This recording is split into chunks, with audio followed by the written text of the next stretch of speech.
Oh, look at my lovely fountain pens. Nothing bad could ever happen to them, right? It's a commonly known rule that fountain pens are indestructible. Except, oh no, what's this?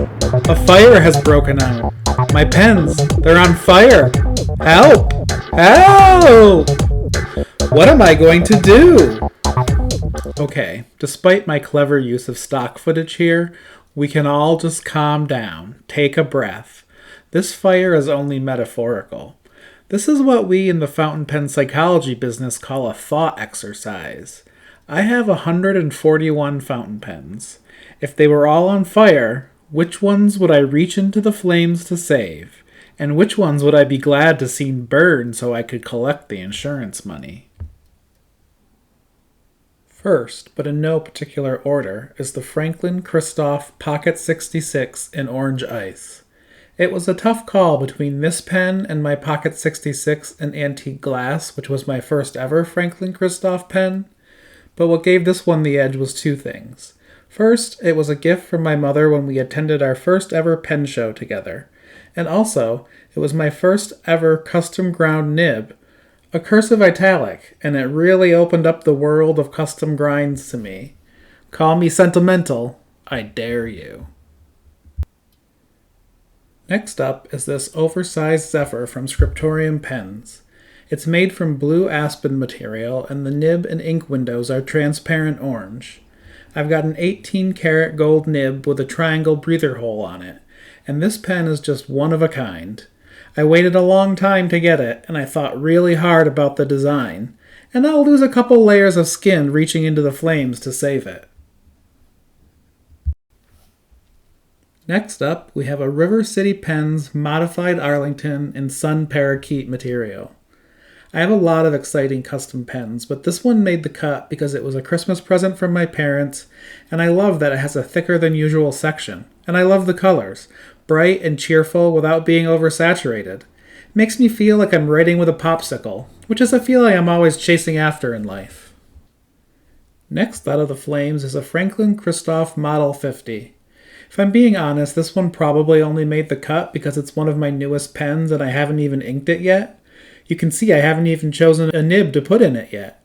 It would be a tragedy if it melted down to a puddle of nothing without at least one trip across the page. Plus, okay, it's a fun pen in its own right. This next one would be hard to find in the flames. It's a Scriptorium Idol, and I have no idea what the material is called, but a red-orange combo is my favorite on a fountain pen, and I've always had a soft spot in my heart for this one in particular. Added to that, it's got a needlepoint nib on it.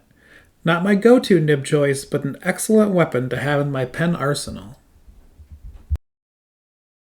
Oh yes, the Loft Pens Tiger Stripe, a Christmas present from my husband and one of my favorite stripy pens. I love the way the color of the material straddles the line between a blazing orange and a vintagey tortoiseshell. This pen goes with any outfit. Wait, did I just become the editor of Vogue magazine? Hashtag fashion bitches! Speaking of orange and red pens, I snagged this Delta Dolce Vita Federico with a fine nib very early on in my fountain pen collecting, shortly before Delta went belly up. It's one of those pens I don't reach for every day, but I think I'd have a hard time replacing it, and it's pretty unique within my collection. It even has this weird blind cap nonsense which I think serves absolutely no real purpose, but it's still a fun little quirk anyway. Some people might choose to save the family silver from the flames. Not me. I'm saving this Pilot Sterling Turtle pen with a broad inlaid nib. A Valentine's present from my husband on our first Valentine's Day together. This nib is an entirely unique writing experience within my collection. And duh, it's a frickin' turtle pen! The Pelikan Toledo M910. A souvenir from my trip to Australia where I found this little darling in a glass case in Melbourne, or Melbourne as you crazy non-Australians like to say. The silver gives it a nice weight, and the fine nib on it is spot-on lovely, mate. Throw another shrimp on the Barbie, but take this pen out of the flames first. Last, and if we're honest, probably the least, is the Pelikan Ocean Swirl.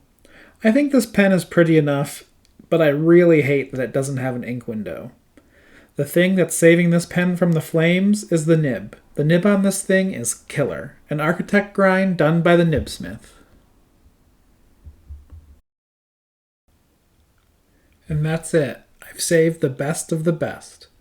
Not necessarily my most expensive pens, though some of them are pretty dang expensive. And these aren't even necessarily the pens I reach for every single day. But these pens are the ones that would be hard or impossible for me to replace, and that I just don't want to live without. And sure, by saving these pens, a lot of other pens I love would die in the fire, but these are the hard decisions we have to make when we start playing with stock footage of fires. Then again, there are some pens I'd be happy to see burn, and I'll tell you all about them next week in part 2 as we roast some marshmallows over their little pen corpses. See you then, pen friends.